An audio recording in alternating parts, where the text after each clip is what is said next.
ሰላም ዩናይትዳውያን እንዴት ናችሁ? ቤተሰቦች ሁሉ ሰላም ሰላም።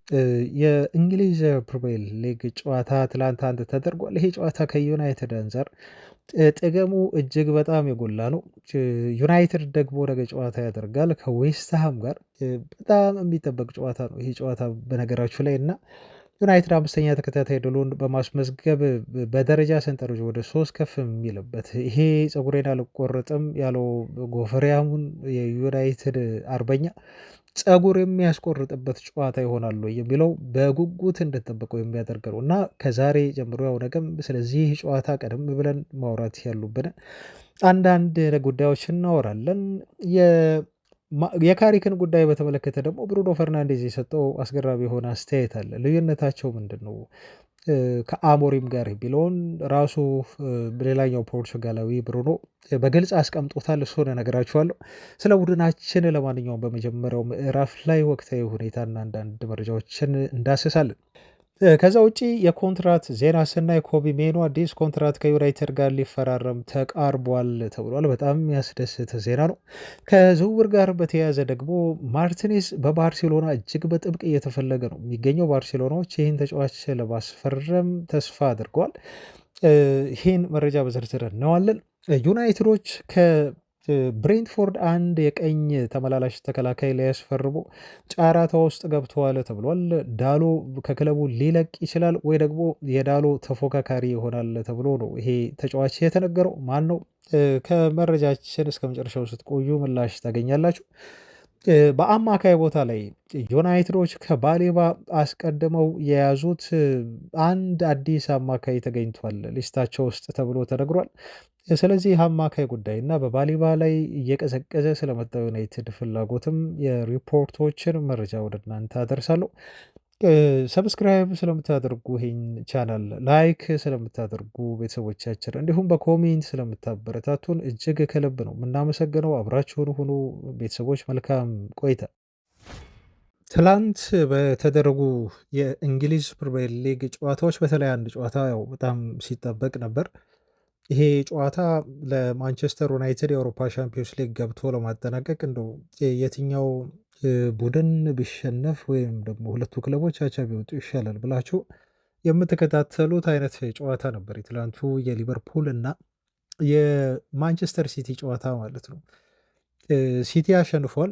ምናልባት ይሄ ጥሩ ዜና ላይሆን ይችላል ለአርሰናል ደጋፊዎች ወይም ለአርሰናል የፕሪሚየር ሊግ ዋንጫ እንዲያነሳ ለሚፈልጉ የእግር ኳስ ተመልካቾች ግን ለዩናይትድ በጣም ጠቃሚ ውጤት ነው በግሌ የሚመስለኝ። ሲቲ በዚህ ሲዝን በአውሮፓ ሻምፒዮንስ ሊግ እንደሚሳተፍ ኦልሞስት በቃ ይሄ የተረጋገጠ ነው የሚመስለው። መሳተፉም ይቀር አይመስልም። በእርግጥ ከቀሩ ጨዋታዎች አንጻር እንዲሁ ቁጥራዊ ስሌት ውስጥ ብንገባ ማንቸስተር ሲቲ በሌሎች ክለቦች ሊበለጥ ይችል ይሆናል። ቁጥራዊ ስሌት ውስጥ ስንገባ በወቅታዊ ብቃትና ሲቲ ካለው ፕሪሚየር ሊግ አውሮፓ ሻምፒዮንስ ሊግ ያለፉትን ዓመታት በሙሉ መግባቱን ተከትለን ዘንድሮ መግባቱ የሚቀር አይሆንም። ሊቨርፑል ቢያሸንፍ ኖሮ ግን ለዩናይትድ በጣም ይጠጋ ነበር። እንደምታውቁት የነጥብ ልዩነታቸው ወደ 2 ይሆን ነበር። በሊቨርፑል እና በዩናይትድ ያለው የነጥብ ልዩነት ግን አሁን በ5 ሰፊ ሆኖ እንዲቀጥል ያደረገው ውጤት ሆኗል ማለት ነው እና አሁን ሊቨርፑል 6ኛ ነው የተቀመጠው፣ ዩናይትድ 4ኛ ነው የተቀመጠው። የ5 ነጥብ ልዩነት በማዕከላችን ይገኛል። ቀጣይ ሊቨርፑል የሚጫወተው ከሰንደርላንድ ነው። ሰንደርላንድ በፕሪሚየር ሊጉ በዚህ ሲዝን በሜዳቸው ያልተሸነፉ ብቸኛው ቲም ነው ማለት ነው። አልተሸነፈም በሜዳው። ስለዚህ ለዩናይትድ የትላንቱ የጨዋታው ውጤት ጥሩ ዜና ነው የመጣው። የአውሮፓ ሻምፒዮንስ ሊግ ተሳትፏችንን አደላድለን በደንብ አድርገን አጠናክረን እንድንቀጥል አሁን ታርጌታችንን ወደ 2ኛ ደረጃ እንዲሁ ታርጌት እንድናደርግና ዌስትሃሙን ጨዋታ እንድንጠብቅ የሚያደርገን ዩናይትድም ያሸነፈበት ጨዋታ ነው በግሌ የሚመስለኝ። ዩናይትድ በዚህ ሲዝን የዓለም ክለቦች ሻምፒዮን የሆነውን ቼልሲን ማሸነፍ ችሏል። የእንግሊዝ ሻምፒዮን የሆነውን ሊቨርፑልን እንዲሁ ማሸነፍ ችሏል። የኤፍኤ ካፕ ሻምፒዮን የሆነውን ክሪስታል ፓላስ አሸንፏል። የካራባኦ ካፕ ሻምፒዮን የሆነውን ኒውካስል ዩናይትድን ማሸነፍ ችሏል። የኮሚኒቲ ሺልድ ሻምፒዮን የሆነውን እንዲሁ ክሪስታል ፓላስም ማሸነፍ ችሏል። የዩኤፋ ዩሮፓ ሊግ ሻምፒዮን የሆነውን ቶተንሃምን እንደዚሁ ማሸነፍ ችሏል ማለት ነው እና በእያንዳንዱ መስክ እንግዲህ ሻምፒዮን የሆኑ ቡድኖችን ማሸነፍ ችሏል። በእያንዳንዱ ውድድር ከአውሮፓ ሻምፒዮንስ ሊግ የሻምፒዮኑ ውጭ ማለት ነው። እንግዲህ ያው ፔዤ ነው እሱም በዩናይትድ ሊግ ውስጥ ስለሌለ ነው እንጂ ፔዤም ምናልባት የዚህ ዕጣ ይደርሰው ነበር ማለት ነው እና ከትልልቅ ቲሞች ጋር ይሄን ያነሳሁት ለምንድን ነው? ቤተሰቦች ትልልቅ ቲሞችን የማሸነፍ ጥሩ የሆነ ሜንታሊቲ አዳብረናል። ከአሞሪም ዘመን ጀምሮ በካሪክ ደግሞ ይበልጥ ተጠናክሮ ቀጥሏል እና አሁን ብዙ ጊዜ ዩናይትድ ደግሞ እስቲ በሎው ብሎክ የሚጫወት ቲም እንዴት አድርጎ ሪያክት ያደርጋል? ከባድ የሚባሉ ጨዋታዎች ለምሳሌ እንደ ዌስትሃም እና ፉልሃም ባለፈው ያሸንፍ ነው ወይም ደግሞ እንደ ቶተንሃም አይነት ቡድኖች ጋር ስንጫወት ያው ቶተንሃም ከቶፕ ሲክስ ስለሚወጣ ነው ቤተሰቦች ወይ ቶፕ ፋይቭ ውስጥ አይደለም። እና እስቲ ደግሞ ከመካከለኛ ቲሞች ጋር ደግሞ ዩናይትድ እንዴት ነው ፐርፎርም የሚያደርገው የሚለውን አይ ቲንክ የፉልሃሙን ጨዋታ ዩናይትድ ተፈትኖም ቢሆን የተወጣው ይመስለኛል። ቀጣዩ ከባድ ፈተና የሚሆነው አዌይ የምናደርገው ጨዋታ የዌስትሃሙ ጨዋታ ነው የሚሆነው ማለት ነው። እንግዲህ ነገ ነው ይህ ጨዋታ የሚደረገው። ስለዚህ ጨዋታ ያው ከዛሬ ጀምሮ መረጃዎችን ወደ እናንተ ማድረሳችንን እንቀጥላለን። አሁን በትልልቅ ቲሞች ላይ የያዝነውን የበላይነት ደግሞ በመካከለኛ ቲሞች ላይ ማሳየት ግድ ይለናል ማለት ነው። ወደ አውሮፓ ሻምፒዮንስ ሊግ ለመሳተፍ የአውሮፓ ሻምፒዮንስ ሊግ ደረጃን ይዞ ለማጠናቀቅ ግዴታ እንደዚህ አይነት ጨዋታዎችን ዩናይትድ ማሸነፍ መቻል ይኖርበታል። ይሄን ማያደርግ ከሆነ ፉክክሩ ከባድ ስለሆነ ከታች ያሉ ቡድኖችም እንዲሁ የነጥብ ልዩነታችን በጣም ጠባብ ነው። ታውቃላችሁ ከቼልሲ በአንድ የነጥብ ልዩነት ነው ርቀን የተቀመጥነው። ከቼልሲ በኋላም ያሉ ብሬንትፎርድ እነ ሊቨርፑልሃም እንደዚሁ መምጣት ይችላሉ። ዩናይትድ ላይ የመድረስ አቅም አላቸው። ስለዚህ ዩናይትድ እንደነ ዌስትሃም ዩናይትድ ያሉ አቬሬጅ የሆኑ ከሊጉ ወገብ በታች የሚገኙ ክለቦችን ማሸነፍ መቻል ይኖርበታል ማለት ነው እና የዌስትሃም ዩናይትድ ጨዋታም ትልቁ ፈተና የዩናይትድ እንደሚሆን እና ዩናይትድ በድል እንደሚወጣው ነው የሚጠበቀው። አሁን ዩናይትድ ስለሚጫወትበት የአጨዋወት ስልት የተቃራኒ ቡድን ደጋፊዎች ሁሉ ሳይቀር አድናቆት እየሰጡ ነው። ሞስት ኢንተርቴን የሚያደርግ ቡድን አሁን ዩናይትድ እየሆነ ነው። ብዙ ጎል የማግባት እድሎችን ይፈጥራል። ብዙ ሙከራዎችን የሚያደርግ ቡድን ነው ዩናይትድ። ብሩኖ ፈርናንዴዝ እንዲሁ የሊጉ በጣም ምርጡ ተጫዋች ነው የሚመስለው አሁን ባለው ፎርም ማለት ነው።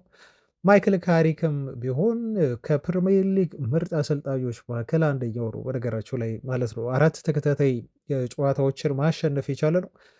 5ኛ ጨዋታ በማሸነፍ ደግሞ እንግዲህ ይሄ ፀጉሬን አልቆረጥም ዩናይትድ ሳያሸንፍ ያለውን ሰው ፀጉሩን ላይ ያስቆርጥ የተቃረበ አሰልጣኝ ነው እና የሊጉ ምርጡ አሰልጣኝ ነው ብሎ በድፍረት መናገር ይቻላል።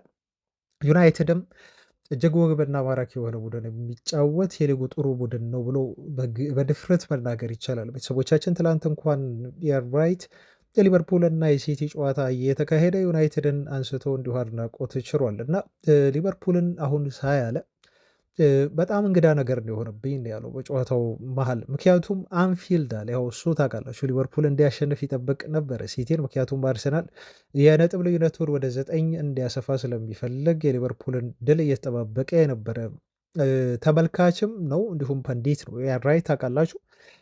ስለ ሊቨርፑል ምንድን ነው ያለው? ሊቨርፑልን አሁን ስመለከት በጣም እንግዳ የሆነ ስሜት ነው የተሰማኝ አለ። ከዚህ በፊት አንፊልድ የተቃራኒ ቡድን ደጋፊዎች ሚን ተጫዋቾችን ሁሉ ሼክ የሚያደርግ ነበረ። አሁን ግን ሊቨርፑል የቀረው የቀድሞ ኢኮ ብቻ ነው። ይሄ የቀድሞ የሊቨርፑል መንፈስ አስፈሪነቱን ብቻ ነው በአንፊልድ ይዞ የቀረው ብሎ ነው የሚናገረው እና ሲቲዎች በጣም ኮምፎርተብል በሆነ ሁኔታ ነው ጨዋታቸውን ያደረጉት። ይሄንን እንቅስቃሴ አሁን ሊቨርፑሎች ትላንት የተንቀሳቀሱበትን ከሲቲ ጋር የተጫወቱበትን መንገድ ከካሪኩ ማንቸስተር ዩናይትድ ጋር ቢጫወቱት እርግጠኛ ነኝ ይጨርሷቸዋል፣ ይገላግላቸዋል ብሎ ነው ማለት ነው የራይት አስተያየት የሰጠው ማለት ነው። እና የካሪክ ኳስ አለ ድርድር የሚያውቅ ኳስ አይደለም እሱ የሚከተለው ጨዋታ አለ በደንብ አድርጎ ኪል ያደርግሃል፣ ይገልሃል ሲል ትልቁን ልዩነት አስቀምጧል ማለት ነው። እና ማንቸስተር ዩናይትድ እንኳን ኳስ ተሰጥቶት እንዲሁ እንዲያገባ ስፔሶች እና እድሎች ተሰጥቶት ቀርቶ ዩናይትድ በጣም በማይመስል መልኩ እንደው የጎል እድል ለመፍጠር በጣም አስቸጋሪ በሆነበት መልኩ እንኳን የጎል ዕድሎችን በመፍጠር ቡድንን መግደል የሚያስችል ትልቅ አቅም ያለው ቡድን እንደሆነ ነው ኢያን ራይት ትላንትም ስለ ማይክል ካሪኮ ቡድን አስተያየቱን ሰጥቶ ከሊቨርፑል ጋር እያነጻጸረ አድናቆቱን የቸረን ማለት ነው። በነገራችሁ ላይ ስለ ነገው ጨዋታ እንደው ወደዛው ጨዋታ እንመለስና የዩናይትድ እና የዌስትሃምን ጨዋታ ለመምራት ክሬግ ፓውሰን ይፋዊ እንግዲህ ሆነው ተሰይመዋል ማለት ነው። ቫር ላይ ማለት ነው እና የዌስትሃም እና ዩናይትድን ጨዋታ ነገ ቫር ላይ ሆነው የሚቆጣጠሩ ይሆናል። ከዚህ በፊት እንደዚሁ ኦንፊልድ ላይ እኚህ ሰው የዩናይትድ እና የሲቲ ጨዋታ እየተደረገ የዶኩ ላይ የተሰራውን ጥፋት ታስታውሳላችሁ። ዲያጎ ዳሎ ምናልባት በአንዳንዶች ቀይ ይገባው ነበር ብለው ይከራከራሉ። እኚህ ሰው ግን ቫር ላይ ሆነው በወቅቱ ደግሞ ጨዋታውን ሲመሩ የነበሩት ዳኛ ያሳለፉትን የቢጫ ብቻ ውሳኔ ተስማምተው ያጸደቁ ያለፉ ሰው ናቸው ቫር ላይ ማለት ነው። አላቅም እንግዲህ ዩናይትድን በዚህ መልኩ እየጠቀሙ ናቸው ብዬ ለማንሳትም አይደለም፣ ግን ቫር ላይ በድጋሚ ከዌስትሃም ጋር ጨዋታ ስናደርግም ቫር ላይ ሆነው ይቆጣጠራሉ ማለት ነው እና በሲቲው ጨዋታ ዶኩ ላይ የተሰራው ጥፋት በጣም ከባድ ይመስል ነበር፣ ግን ይሄ ሰው ቫር ላይ ሆኖ ተስማምቷል። በኦንፊልድ ዲሲሽን ተብሎ ነው የተነገረው። ይሄ አንዱ ነው። ዌስትሃም በነገራችሁ ላይ ያለፉትን 6 ጨዋታዎችን በሜዳው ሲጫወት ማለት ነው ከማንቸስተር ዩናይትድ ጋር 4ቱን አሸንፏል እና ዩናይትድ ከ4ቱ 2ቱን ያሸነፈው። እንዲሁ ዌስትሃም ዩናይትድ 9 ጎሎችን ማስቆጠር ችሏል ዩናይትድ ላይ። ተቃራኒ ደግሞ 6 ጎሎች ተቆጥረውበታል በማንቸስተር ዩናይትድ ማለት ነው። ለዛ ነው እንግዲህ ቀላል ጨዋታ አይሆንም ያልኳችሁ። ግን አሁን ዩናይትድ ካለበት ፎርም አንፃር እና ተጫዋቾቻችን ካሉበት ሜንታል ስትሬንግዝ አንፃር የማሸነፍ ፍላጎታቸው፣ ረሃባቸው፣ ካራክተራቸው አንፃር ይህን ጨዋታ ለማሸነፍ ቅድሚያ ግምት እንደሚሰጣቸው ምንም ጥያቄ የለውም እና ይህን ጨዋታ ማሸነፍ በጣም አስፈላጊ የሚሆነው ተጫዋቾቻችን ከዚህ በኋላ ቲንክ 2 ሳምንት መሰለኝ የተለያዩ እረፍትም ይኖራል በመሃል ኢንተርናሽናል ብሬክ ሊኖር ይችላል እና 2 ሳምንታት ያህል ጨዋታ ያደርጉ የነገውን ጨዋታ አሸንፎ በጥሩ የድል መንፈስ ማረፍ በጣም አስፈላጊ ነው የሚሆነው ማለት ነው እና በአውሮፓ ቻምፒዮንስ ሊግ ላይ በጣም ኮምፎርተብል ሆነን እንድንቀመጥ ያደርገናል። ፕላስ ከሊቨርፑል ያለንን የነጥብ ልዩነት አሁን ወደ 8 ነው የሚያደርገው ማለት ነው እና ሊቨርፑል ከሰንደርላንድ ጋር ነው የሚጫወተው። በጣም ከባድ ጨዋታ ነው። ቀጥተኛ የአውሮፓ ቻምፒዮንስ ሊግ ተፎካካሪያችን ስለሆነ ነው ሊቨርፑልን ደጋግሜ የማነሳው ቤተሰቦች። እንደዚሁም በሊጉ የደረጃ ሰንጠረዥ አይ ቲንክ ዩናይትድ ነገ የሚያሸንፍ ከሆነ 3ኛ ደረጃ የሚቀመጥበትም እድል ይኖራል። ከአስቶን ቪላ ቦታ ሊረከብ የሚችልበት እድል አለ ማለት ነው እና የነገው ጨዋታን ማሸነፍ እንዲሁ ይሄ በፀጉሩ ምክንያት የታወቀውን የዩናይትድ ደጋፊ ፀጉሩንም እንዲቆረጥ የሚያደርገው ነው የሚሆነው። በተለይ በዚህ ሰውዬ ምክንያት ጨዋታው ብዙ መነጋገሪያ ሊሆን እንደሚችል ዩናይትድ ካሸነፈም ዩናይትድ ከተሸነፈም በሁለቱም ሳይድ መነጋገሪያ ሊሆን የሚችል ጨዋታ ነው። ለማንኛውም ይሄ ሰው ተቆረጠ አልተቆረጠው ዊዶን ኬር አንጨነቅም። እሱ ፈምሶበታል እና አሁን ትላንት እኔ ገርሞኝ የኢንስታግራም ገጹን ሳይ ነበር እና ከ1 ሚሊዮን በላይ ተከታዮች አሉት። አይ ቲንክ ባልሳሳት እርግጠኛ ለመሆን ያህል ቤተሰቦች ኢንስታግራም አካውንቱን እንደዚሁ ቼክ ላድርግላችሁ እና 1 ሚሊዮን ነው ያለው እና በጣም የሚያስገርም ነው። ፍራንክ ኢሌት ተብሎ ነው የሚጠራው ትክክለኛ ስሙ፣ ግን በኢንስታግራም ገጹ ላይ ዘ ዩናይትድ ስትራንድ የሚል ስም ሰጥቶ ነው እንግዲህ ይህ ሰው በዩናይትድ የፈመሰው ማለት ነው። ኢቨን የፎሎሮቹን ብታየው እሱን የሚከተሉትን እንዲሁ ኢንስታግራም አካውንቶች ብታየው ትላልቅ ድርጅቶች ናቸው። ይሄ ከስፖርቱ ጋር የሚሰሩ ትላልቅ ድርጅቶች ማለት ነው። ሲምፕሊ ምን ለማለት ፈልጌ ነው ባጭሩ ይሄ ሰው በዩናይትድ ፈምሷል። በዩናይትድ ጥሩ ስም አግኝቷል። ራሱን በደንብ አድርጎ ለዓለም ሕዝብ አስተዋውቆበታል። ስለዚህ ከዚህ በኋላ ከዩናይትድ ጋር ቢፋታ ነው የሚሻለው ማለት ነው እና ለመፋታትም አይ ቲንክ የተቃረበ ነው የሚመስለኝ። ዩናይትዶች አሸንፈው ነገ ፀጉሩን ቆርጠው እንደሚገላገሉት እና የዚህ ሰው የፀጉሩ ሁኔታ ለአንዴና ለመጨረሻ ጊዜ እልባት እንደሚሰጠው ነው ተስፋ የማደርገው። እንግዲህ ቤተሰቦች ይህንን ይመስላል ስለ ነገው ጨዋታ ለዛሬ ያስኩላችሁ አንዳንድ መረጃዎች። ግን ትላንት የዩናይትድ ተጫዋቾች እንደው ልምምድ ሲሰሩ ቀለል ያለ ልምምድ ነው ሊሰሩ የሚችሉት ታውቃላችሁ። ከጨዋታ ማግስት ከባድ ልምምድ አይሰራም። የነ ማይክል ካሪክ፣ ስቲቭ ሆላንድ እና እንዲሁም ሌሎቹን ኢቫንስን ጨምሮ አጋዥ የሆኑት በአሰልጣኝ ቡድን አባላት ግን አንድ ትልቅ ስራ ነበረባቸው። እሱም ትልቁ ስራቸው የቶተናህምን ጨዋታ አናላይዝ ማድረግ ነው እና ምን አይነት ስህተት እንደተሰራ በተለይ በእንቅስቃሴ ይሄን ጨዋታ በቪዲዮ በታግዘው በደንብ በድጋሚ የተመለከቱበት ቀን ነበረ ትላንት። ተጫዋቾቹ ሪከቨሪ ሴሽን አድርጓል። ቀለል ያሉ ልምምዶች፣ እንደተለመደው ፖዘቲቭ የሆነ ሙድ ነበር። ተጫዋቾቹ በሳቅ በደስታ ነው የተገናኙት። ምክንያቱም ለአራተኛ ተከታታይ ጊዜ ድል አድርገዋል። ወደ አውሮፓ ሻምፒዮንስ ሊግ የሚያሳትፋቸውን ደረጃ በአግባቡ ይዘው ተቀምጠዋል። ትልቁ ዜና ግን እዚህ ጋር ልነግራችሁ የፈለግኩት አንዱ ነገር የብሪያን ምቡሞ ጉዳይ ነው እና እንዴት አድርጎ ይመለሳል? በትላንት መረጃ ላይ ተጫዋቹ እያነከሰ ነው የወጣው ከኦልድ ትራፎርድ ሲወጣ። በትላንት ልምምድ ላይ ግን ብሪያን ምቡሞ አሁን በደንብ ደህና እንደሆነና ተጫዋቹ ትንሽ የሆነ እንደ ኖክ አይነት ነገር ነው መጠነኛ የሆነ ህመም ሲያስነክሰው እንደነበር፣ ግን በትላንትናው ልምምድ ላይ ተጫዋቹ በሙሉ ፊትነስ ጤነኛ ሆኖ ቀለል ያሉ ልምምዶችን መስራቱ ነው የተመለከተው። ይሄ ለዩናይትድ በጣም መልካም ዜና ነው የሚመስለኝ። ስለ ብሩኖ ፈርናንዴዝ እንደው እዚህ ጋር ለውላ አንድ አስተያየት ሰጥቶ ነው ብሩኖ ፈርናንዴዝ ዛሬ እንዳነሳው የሆንኩት። ምንድን ነው ልዩነቱ በማይክል ካሪክ እና በሚካኤል ካሪክ እና በሩበን አሞሪም መካከል ያለው ትልቁ ልዩነት ምንድን ነው? ምን አመጣላችሁ ካሪክ ቡድኑን የቀየረበት መንገድ ምንድን ነው ተብሎ ተጠይቆ ነበረ ብሩኖ እና የመለሰው መልስ እዚህ ጋር ስለ ሳበኝ ነው አሁን ይሄን ወደ እናንተ ማድረስ የፈለግኩት ቤተሰቦች። ምንድነው ብሩኖ የመለሰው መልስ? አሞሪም የነበረበትን ችግር በደንብ አድርጎ ነው ያሳየን የገለጸበት ማለት ነው። ምንድነው እንደው በአሞሪም እና በካሪክ መካከል ያለው ልዩነት? ሩበን አሞሪም የቱ ጋር ተብላሸበት ለሚለው በቀጥታም ባይሆን በተዘዋዋሪ ምላሽ የሰጠበት አስተያየት ስለሆነ ነው አሁን ይሄን ማንሳት የፈለግኩት ማለት ነው። ምን ብሎ ተናገረ መሰላችሁ? አስተያየቱ ሲሰጥ ብሩኖ ፈርናንዴስ ካሪክ በዩናይትድ ቤት ስላመጣው አጠቃላይ ለውጥ እንዲሁ ሲያስረዳ ካሪክ ትክክለኛውን አይዲያ ነው ይዞ የመጣው ብሏል። ልብ በሉ፣ ይሄ አሁን ከፎርሜሽን ጋር እያያዘ ማይክል ካሪክ ትክክለኛውን አይዲያ ይዞ መጥቷል። ትክክለኛ የሆነ ሀሳብ ነው ያለው። ካሉት ከዩናይትድ ተጫዋቾች አንጻር ምን አይነት ፎርሜሽን ብጠቀም፣ ምን አይነት ተጫዋቾችን ብመርጥ ቡድኔን ውጤታማ ያደርጋል በሚለው ለተጫዋቾቹ ኃላፊነቱን በመስጠት እና ምን አለ ደግሞ ነፃነት በመስጠት ብሏል። ፍሪደም የምትለዋ ላይ ያስብሩበት። ሪስፖንሲቢሊቲ ኤንድ ፍሪደም፣ ኃላፊነትን ግን ከነፃነት ጋር ነው የሰጠን ነው እሱ ብሎ የሚናገረው ማለት ነው። እና ሶስተኛ የጨመራት ነገር ደግሞ ምን መሰለቻችሁ? ያው ስለ ፍሪደም ብዙ አናወራበትም፣ ከዚህ በፊት ብለንበታል። ሩበን አሞሪም እንዴት አድርጎ በታክቲክ እንደሚያስጨንቃቸውና ልጆቹ በነፃነት እንዳይጫወቱ እንዳደረጋቸው አወርተንበታል። እና ሶስተኛው የጨመራት ነገር ግን ደግሞ ምንድን ነው?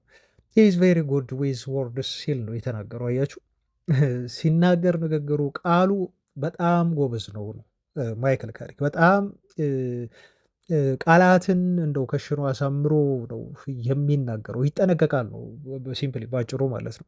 ሩበን አሞሪም ከዚህ በፊት ብዙ ፋውሎችን እንደሰራ በጋዜጣዊ መግለጫዎች ላይ የመልበሻ ክፍል ውስጥ ገብቶ እንደዚሁም የክለቡን ይሄ መልበሻ ክፍል ቴሌቪዥን እስከ መስበር ድረስ ደርሷል። ብዙ ጊዜ ንግግር ሲያደርግ በጣም ሃርሽ ነው።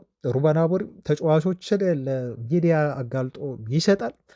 እንደዚሁም ከጨዋታዎች በኋላ አንዳንዴ ነው ንግግር የሚያደርገው። አንዳንዴ በተናገረባቸው ወቅቶችም እንደዚሁ አላስፈላጊ የሆኑ አግሬሲቭ ንግግሮችን ይናገር ነበር። ከአንዳንድ የዩናይትድ ተጫዋቾች ጋር ለጸብ እስከ መገባበዝ የሚያደርስ ንግግሮች ነበሩት። ተጫዋቾቹን ፕሮቴክት አያደርግም፣ ለሚዲያ አሳልፎ ይሰጣቸዋል። እንደዚሁም በሆነ ወቅት ላይ አንዳንድ የተጫዋቾችን በጣም ጠላችኋለሁ፣ አንዳንድ የተጫዋቾችን ደግሞ በጣም ወዳችኋለሁ የሚል ግራ የሚያጋባ አስተያየት መስጠቱና ብዙ ነገሮችን በተለይ ግልጽ ሆኖ ማውራቱ እና ተጫዋቾችን አለመከላከሉ ጎርቶት እንደነበረ ከዚህ በፊት እናውቃለን ቤተሰቦች አያችሁ። ስለዚህ ብሩኖ በግልጽ የተናገረው ይሄንን ነው። አሁን ኢንዳይሬክትሊ ቢሆን ሚካኤል ካሪክ ወርዱ በጣም ጥሩ ነው፣ ጉድ ዊዝ ሂዝ ወርድ ሲል ነው የተናገረው። ጥሩ አድርጎ ይመክረናል ነው እንግዲህ በጥሩ ቃላት። በሁለቱ መካከል ያለውን የአሰልጣኞች ልዩነት ከዚህ በላይ የሚገልጽልን ነገር ያለ አይመስለኝም ቤተሰቦች አያችሁ። አሞሪም ጋር የሌለውን ነገር ነው አሁን ብሩኖ ፈርናንዴዝ እየነገረን ያለው። ጥሩ የሆነ አይዲያ ያለው ትክክለኛ አይዲያ ይዞ መጣ። ኃላፊነትና ነፃነትን አንድ ላይ ሰጠን ነው የሚለው። ነፃነት ብቻውን በቂ አይደለም። ገባችሁ? ነፃነት ብቻውን ለአንድ ሰው ከሰጣችሁት በቃ ነፃነት ነው። ስለዚህ እንደፈለገ ነገሮችን ሊያበላሽ ይችላል። ግን ፕላስ ኃላፊነትም ደግሞ አለ፣ ትልቅ ኃላፊነት እና አሰልጣኝ ደግሞ ከጨዋታ በኋላ የሚናገራቸው ቃላቶች በጣም ወሳኝ ናቸው ለተጫዋቾች መነሳሳት።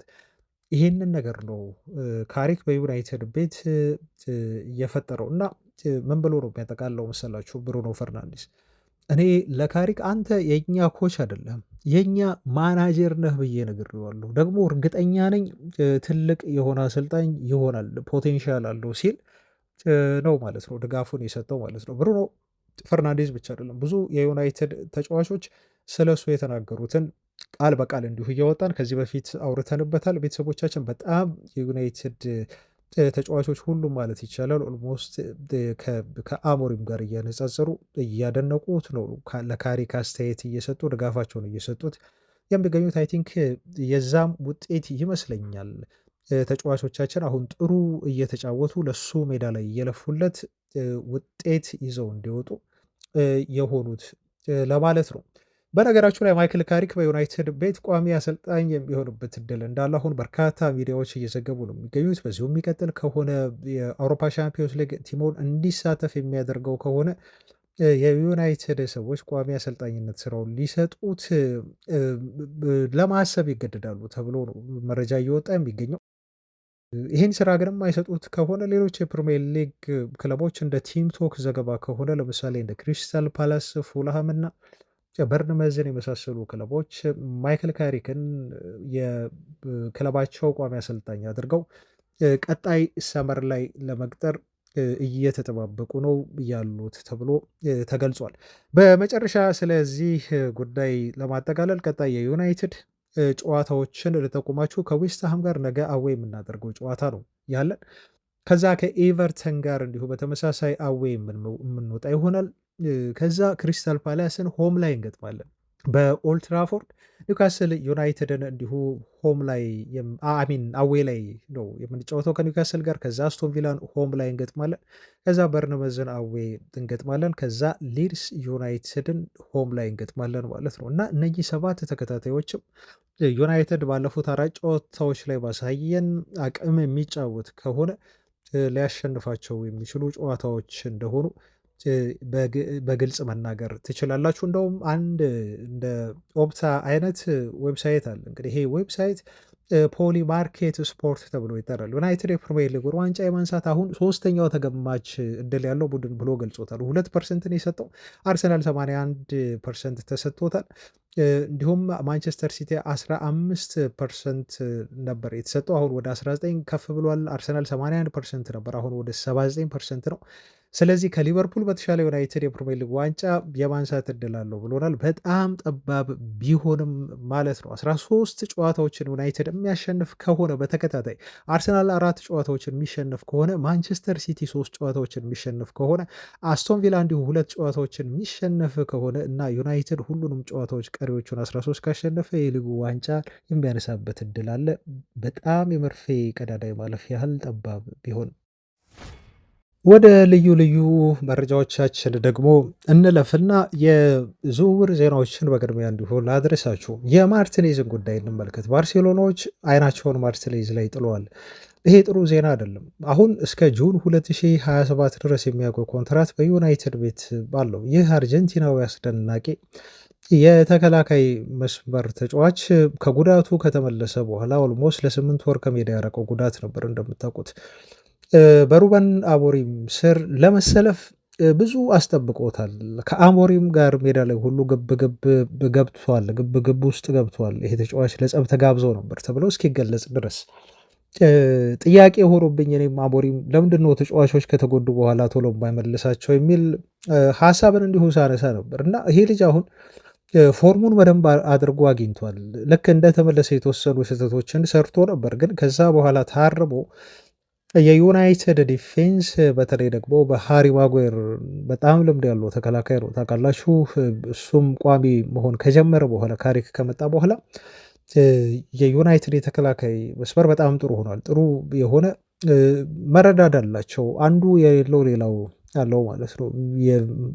የማርቲኔዝን ቁመት አለመኖር ሃሪ ማጉዌር በደንብ አድርጎ እየሸፈነለት ነው የሚገኘው እና ሁለቱ ተጫዋቾች ያላቸው ጥምረት ለዩናይትድ ጥንካሬ አንዱ ምክንያት ነው ብዬ ነው ማስበው። ግን አሁን እስከ ጁን 2027 ድረስ ብቻ ስለሆነ ኮንትራቱ ያለው ይሄ ተጫዋች በቀጣዮቹ ጥቂት እንግዲህ ወራት ውስጥ አዲስ ኮንትራት ማይፈርም ከሆነ በተለይ በቀጣይ ሲዝን ማይፈርም ከሆነ እንደ ባርሴሎና አይነት ክለቦች ተጫዋቹን ለመውሰድ ጥረት ማድረጋቸው እንቅስቃሴ ማድረጋቸው የሚጠበቅ ነው። ምክንያቱም ኮንትራቱ ኦልሞስት ሊያበቃ ነው። ይሄ ልጅ አዲስ ኮንትራት ስለማቅረብ ቡድኑ ያሰበ አይመስለኝም። ዜናም እየሰማሁኝ አይደለም። ስለዚህ ባርሴሎናዎች ይሄን ነገር ተመልክተው ነው ማለት ነው ክረምት ላይ በይፋ ጥያቄ ብናቀርብ ማርቲኔዝ ወደኛ ለመምጣት እንዲሁ ፍላጎቱን ያሳያል ብለው እምነት ያደረባቸውና ጥያቄያችንን ይቀበላል የሚል ተስፋ ይዘው ሊያስፈርሙት እንቅስቃሴ እንደሚያደርጉ ክረምት ላይ የተነገረው። ዩናይትዶች በአንድ ዓመት ኮንትራቱን እንዲሁም የማራዘም ኦፕሽን አላቸው። ይህን ኦፕሽን የመጠቀም የሚችሉበትም እድል እንዳለ ነው የተመለከተው። ግን ስለ ኮንትራቱ ሁኔታ ምንም አይነት ዜና እየተሰማ አይደለም። ይሄ ነገር ነው ማለት ነው የባርሴሎናን ሰዎች ያነቃቃውና በዚህ ተጫዋች ዝውውር ላይ እንዲገፉበት ያደርጋቸው ተብሎ የተገለጸው። ማንቸስተር ዩናይትዶች የብሬንትፎርዱን የቀኝ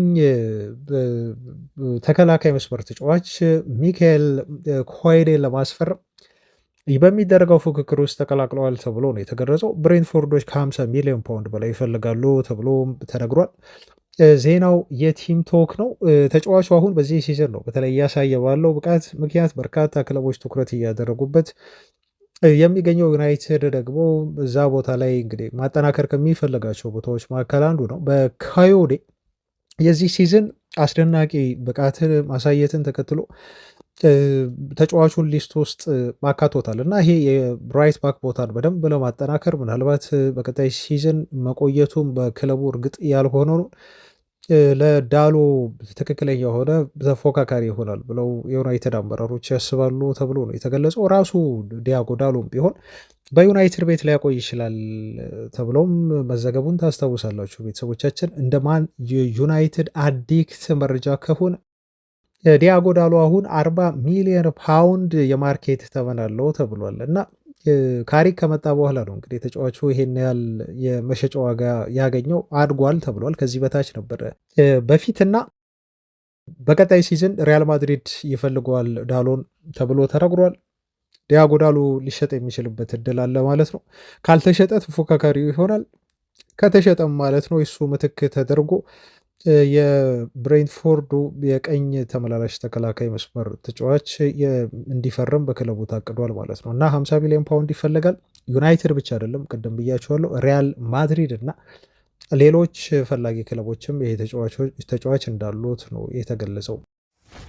ወደ ኮቢ ሜኖ ዜና እንለፍ እና ኮቢ ሜኖ አሁን አዲስ ኮንትራት በዩናይትድ ሊፈርም ስለመቃረቡ መረጃዎች እየጠቆሙ ነው የሚገኙት።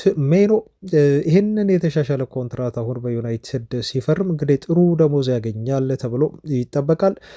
ባለፉት ጥቂት ቀናት ነው እንግዲህ የኮቢ ሜኖ ተወካዮች ከዩናይትድ አመራሮች ጋር ተገናኝተው ውይይት ያደረጉት። ውይይታቸውን በመጨረሻ ፍሬ ሊያፈራ ተቃርበዋል ተብሏል እና የማንቸስተር ዩናይትድ ባለስልጣናት የኮቢ ሜኖ ሰዎችን አሳምነው ተጫዋቹን አሁን ያለውን ኮንትራት 2027 ላይ የሚጠናቀቅ ነው። የአንድ ዓመት ኦፕሽን ስላላቸው እስከ 2028 ድረስ ኦልሞስት የሚያቆየው ኮንትራት ነው። ግን አሁን አዲስ ኮንትራት ሲፈርም ልጁ በጣም ረዘም ያለ ኮንትራት እንደሚሆንና አትሊስት እስከ 6 ዓመት የሚያቆየው ኮንትራት እንደሚሆን እስከ 2031 እና 32 ሲዝን በማንቸስተር ዩናይትድ ቤት ሊቆይ የሚችልበት ውል እንደሆነ ነው የተነገረው እና ተጫዋቹ ምናልባት 5-6 እጥፍ ደሞዙ አድጎለት የማንቸስተር ዩናይትድ የወደፊቱ ቡድን ቁልፍ የፕሮጀክቱ አካል ሆኖ በአዲስ ኮንትራት ከዩናይትድ ጋር ያለውን ቆይታ ተጫዋቹ ያረጋግጣል ተብሎ ይጠበቃል። በጣም መልካም ዜና ይመስለኛል።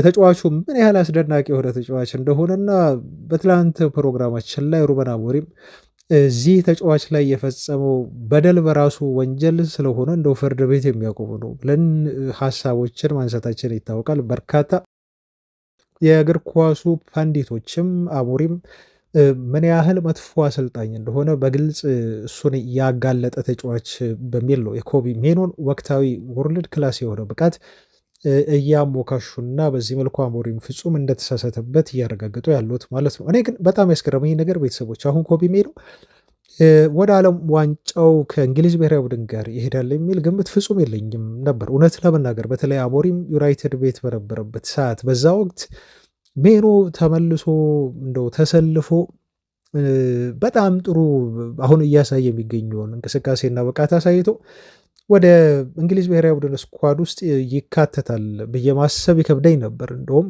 በጣም እድሉ ጠባብ ነው ብዬ ሁሉ በዚህ ቻናል ላይ ሳወራ ነበር። ግን እግር ኳስ አንዳንድ ጊዜ በጣም በፍጥነት ነው ህይወት የሚቀየረው በእግር ኳስ እና በኮቢ ሜኖ አንዱ ምሳሌ ይመስለኛል። አሁን እንደውም ኤስፒኤን ዩናይትድ ኪንግደም ኤስፒኤን ዩኬ ትላንት ባወጣው መረጃ መሰረት ሜኖ ወደ ዓለም ዋንጫው ለመሄድ ሲሪየስ የሆነ ኮንሲደር እየተደረገ ነው በአሰልጣኙ ተብሎ ነው እየተነገረው እና ወደ ዓለም ዋንጫው ከእንግሊዝ ብሔራዊ ቡድን ጋር የማብላት ሰፊ እድል እንዳለው እና ጫናዎችም እየበረቱ እንደሆነ ቶማስ ቱኸል ላይ ልጁን ወደ ዓለም ዋንጫ ይዘውት እንዲያበሩ ግፊቶች እየመጡባቸው እንደሆነ እና ቶማስ ቱኸልም ቢሆን በቅርቡ ባሳየው ፐርፎርማንስ ምክንያት ተጫዋቹን ወደ ዓለም ዋንጫው ይዞት ሊሄድ የሚችልበት እድል እንዳለ ነው ሪፖርቶች እየጠቆሙ የሚገኙት። ይሄ እውነት ሆኖ ኮቢ ሜኖ ወደ አሜሪካ የዓለም ዋንጫ ከእንግሊዝ ብሔራዊ ቡድን ጋር የሚሄድ ከሆነ እኔ በጣም እንግዲህ በእግር ኳስ የታየ ትልቁ ስኬት ነው ብዬ ነው በተለይ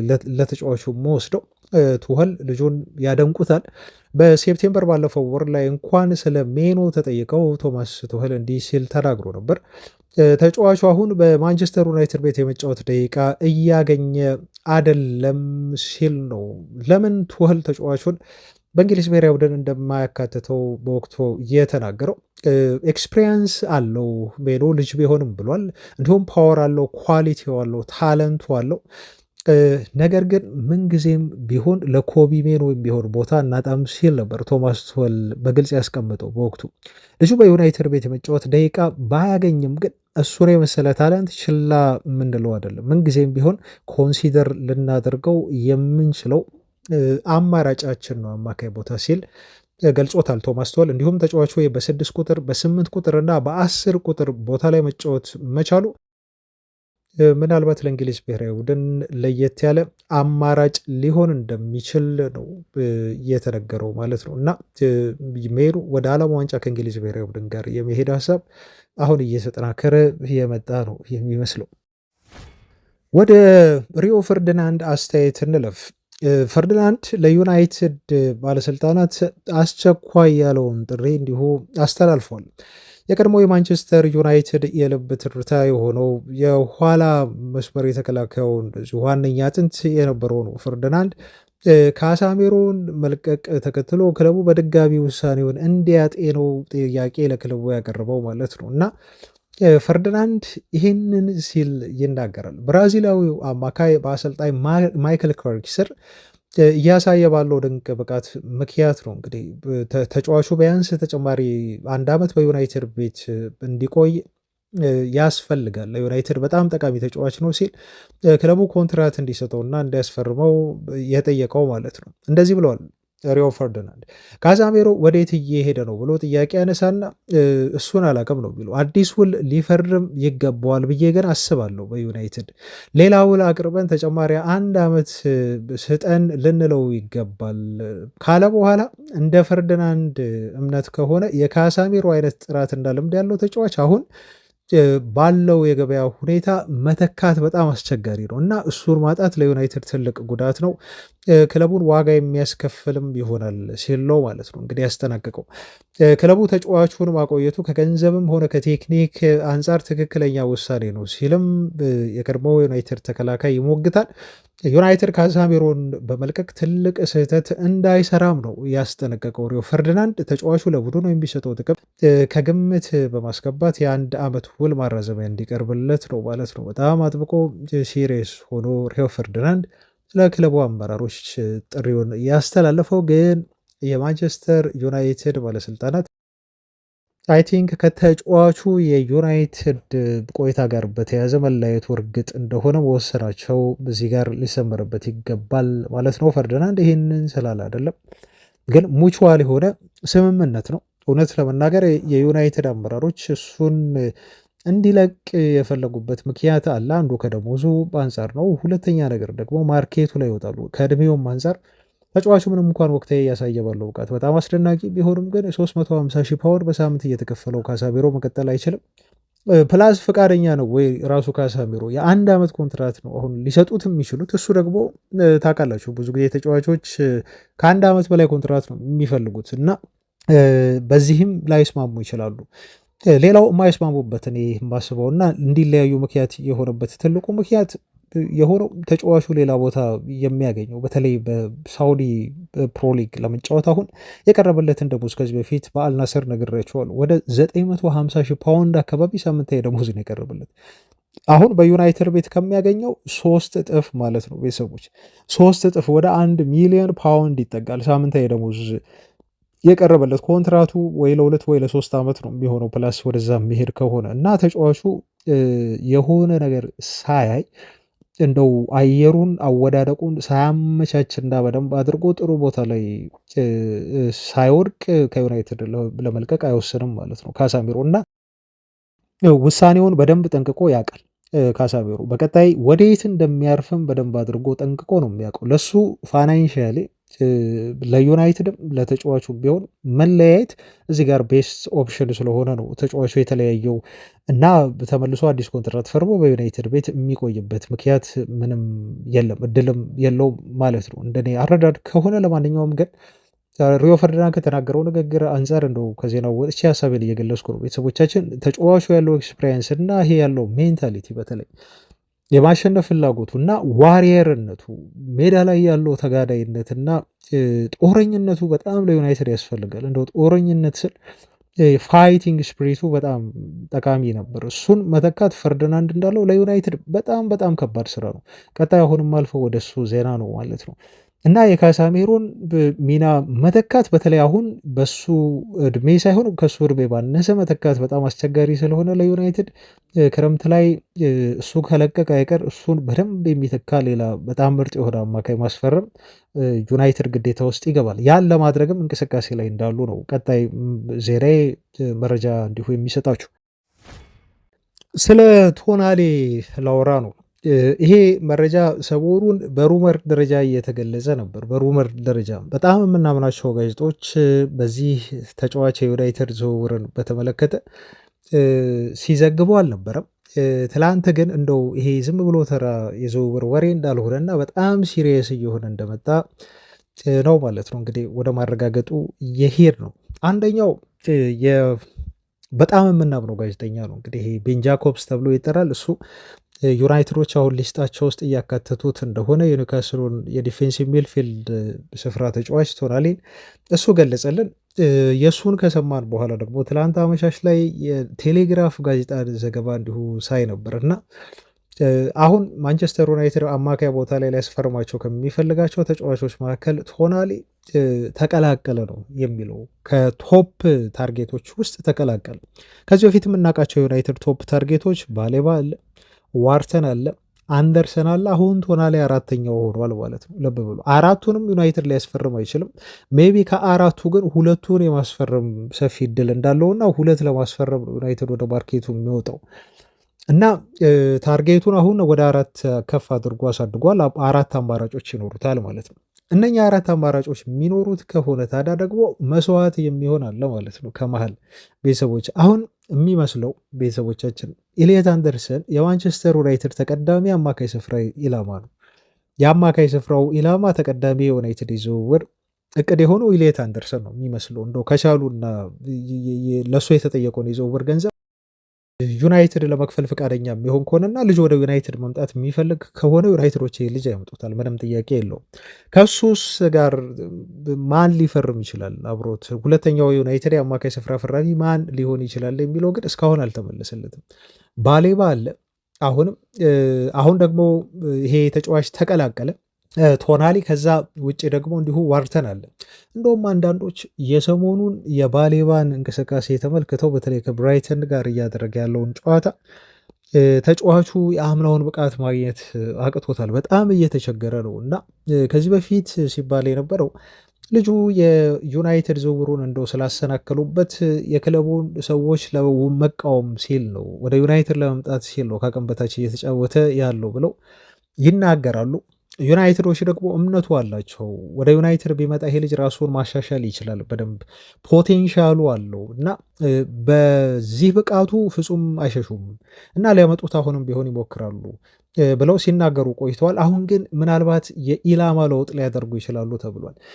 ይህን የሚያደርጉት ደግሞ በምንድን ነው? አንደኛ ካርሎስ ባሌባ ከእድሜ አንጻር የምናይ ከሆነ ይሄ ተጫዋች ቶናሌ በነገራችሁ ላይ ቀጣይ ክረምት ላይ አይ ቲንክ ወደ 26 ዓመት ይሆነዋል። የዩናይትድ የግዢ ትክክለኛ የሆነ ፕሮፋይል እድሜ ላይ ያለ ተጫዋች ነው ከእድሜ አንጻር የምናየው ከሆነ ማለት ነው። ፕላስ በፕሪሚየር ሊግ በደንብ በትልቅ ክለብ ተጫውቶ እየተፈተነ ነው። እንዲሁም በአውሮፓ ሻምፒዮንስ ሊግ ከኒውካስል ጋር በደንብ መጫወት የቻለ ተጫዋች ነው። ስለዚህ ቶናሌ ለአሁኑ ነው ሰኞ ቅዳሜ ያስፈርማችሁት ሰኞ እንዲጫወትላችሁ ወይ ደግሞ እሁድ እንዲጫወትላችሁ የምታደርጉት አይነት ተጫዋች ነው። ልክ ከማቲያስ ኩኛና ከብሪያን ምቡሞ አይነት ዝውውሮች አንዱ አድርጋችሁ ልትወስዱት ትችላላችሁ። ወዲያውኑ የምታሰልፉት ወዲያውኑ ቲሙ ላይ ተጽዕኖ ሊፈጥርና ቲሙን ሊቀይር የሚችል ዝውውር አድርጋችሁ ቆጠሩት።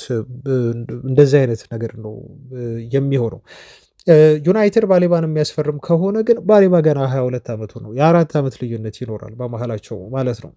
ፕላስ ይሄ ተጫዋች ለቀጣዮቹ 2 ወይ 3 ዓመታት ነው በጣም ቤስት የሆነ አሁን ያለውን ታለንት አውጥቶ ካሳደገው ዩናይትድ ተጠቃሚ ሊሆን የሚችለው በባሌባ ጉዳይ ላይ ማለት ነው። ስለዚህ ባሌባን አሁን ማስፈረም ሪስክ ያለው ዝውውር ነው ብለው ነው መከራከሪያ ሀሳብ የሚያነሱት።